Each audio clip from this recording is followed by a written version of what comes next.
The South African under-23 men's national football team, Owen da Gama. The under-23s are essentially the men's Olympic team, and they've been drawn against Brazil, Denmark and Iraq. The football program at the Olympics for the men's team begins on the 4th of August. Owen, welcome to the show. Thank you very much. It's a great honor and a pleasure to be here. Now, I think things are heating up. You know who your opposition is. Yeah. How are preparations going for the 4th of August is when you guys start? The planning has kicked in. We know exactly where we're going and what we want to try and achieve. A lot of dynamics that we have to try and sort out because, countries like Denmark start their league in February, right, and they'll be peaking towards August, whereas our league is coming to an end in May. And the players will be quite tired. So you have to factor in all the rest, the picking up, all the preparations so that you can peak in August. Right, and you kick off against Brazil, the hosts. I mean, it's their Olympics, it's their big show. You did play them recently in March. Yes. How did that go in terms of, I mean, obviously the scoreline irrelevant sort of at this stage, but how did it go in terms of figuring out this opponent? I think it was quite interesting to see how they approached the game. As you know, Brazil have not won it's one of the only football trophies that they haven't won. Yeah. Three silvers and 2 bronzes. So they've relatively done well, but it's just the one competition that's eluding them.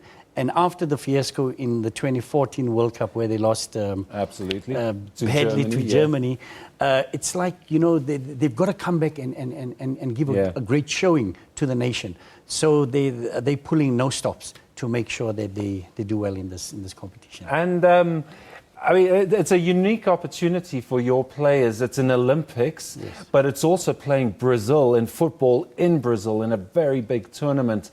What do you say to the players right now? Because they must be, you know, seeing stars at the moment, and it's only going to intensify as they get closer to the tournament. Yeah, I think the important thing that they should realize and will realize is that it's the opening game of the men's football. Yeah. And that will be the biggest game.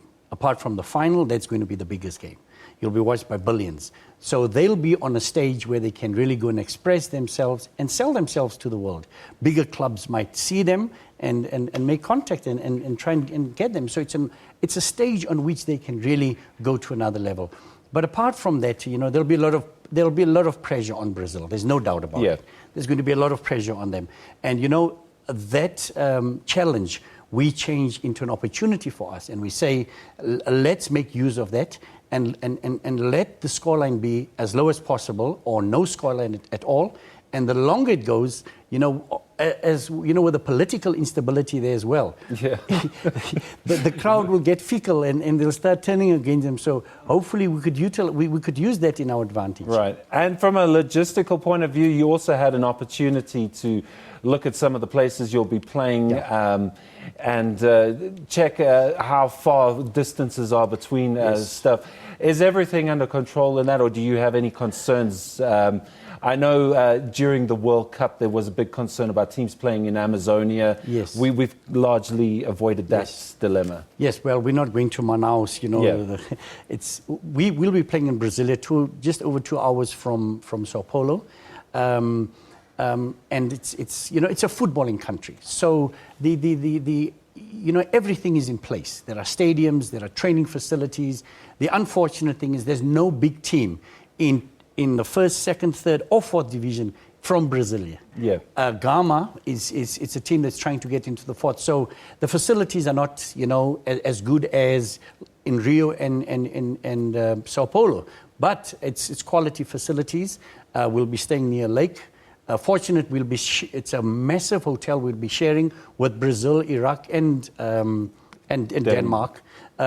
So there's a proper gym there, and you know, the training facility, it's like 35 minutes away, so it's not too bad. I think it's very acceptable. Right, and then from a personnel point of view, you've been a very busy man monitoring the PSL, monitoring NFD, SABC, Motsepe League, keeping an eye on the overseas players.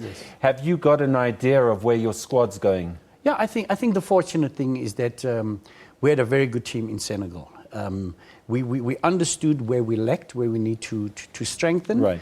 So there'll be a lot of continuity with that team. We're not rebuilding a new team. Okay. So, we've got to capitalize on all the international experience a lot of those players gained along the way.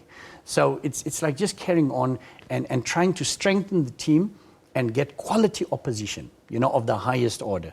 Like we're playing Denmark, we'd like to play Sweden, who are the European champions. Okay. We're playing Iraq, we'd like to play Japan, who are the AFC champions.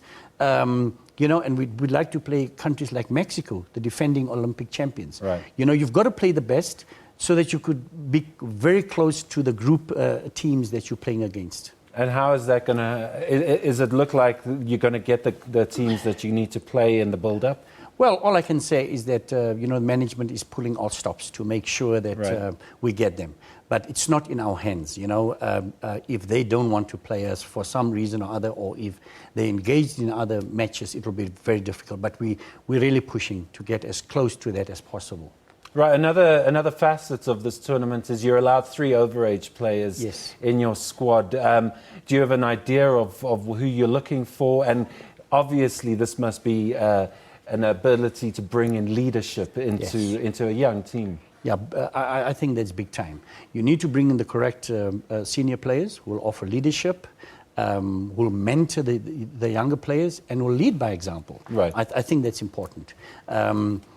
We've got an idea. We have an idea who we want, but we've got to broaden that list in case there's injuries, loss of form, or whatever. So we've got quite a substantial list of players, but we've got our eyes on who we think we'd bring in. Right, and another question that comes up in South African football terms, SAFA obviously behind you, you said they're pulling out all the stops. The PSL as well, they look like they've indicated they stopped their season and they might start their new season later. So you've got that support. Do you have the support of the clubs for the players you need? If it was not for the PSL, we would not have qualified for Senegal.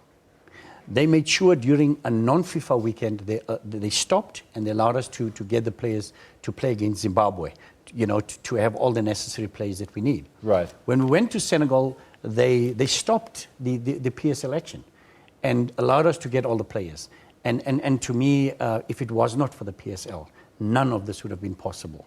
So, we'd really like to take this opportunity to thank them. Right. They're the custodians of football after SAFA, which is the mother body. So we're really excited with the support we're getting from the PSL. It's just unbelievable. Well, you're a lucky coach. You don't have the same problems Shakes Bashaba has, clearly. In terms of the overseas players, are those clubs on board? Are you going to get cooperation there if you need to get them back? Well, the good thing is the Euros will be taking place from the 10th of June to the 10th of July. So that gives us a bit of leeway to say, look, you're allowing the foreign-based players to go. Would you allow the younger players to come with us to the Olympics? But I think, with this such a great spectacle, I can't see any club really refusing. Unless there are transfer deals going on, a player pending transfer to another team, that could hamper the possibilities of getting right. Right. Well, it's all sounding very encouraging. Owen da Gama, thank you very much for joining us tonight. Thanks. It's been a great pleasure. Thank you. Brilliant. That was Owen da Gama, head coach of the men's Olympic football team. They begin their Olympic campaign on August the 4th with a crunch match against the hosts, Brazil.